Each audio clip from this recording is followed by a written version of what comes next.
Welcome. Now I am going to show you how to create submenu. Go to customize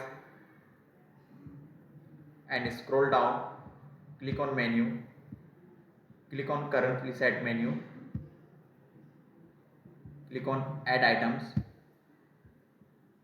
Write page names.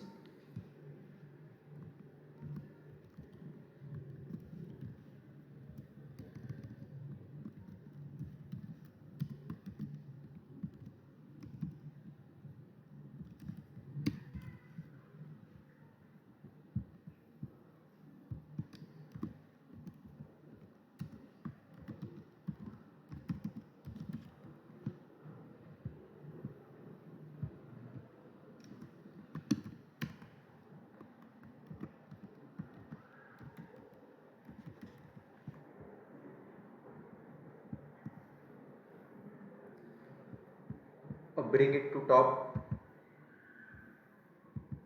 below the services.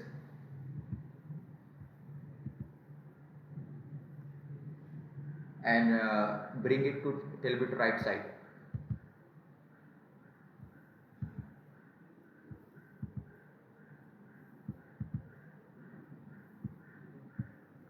Now it's fine. Click on publish and close it. Over here. Now it's created.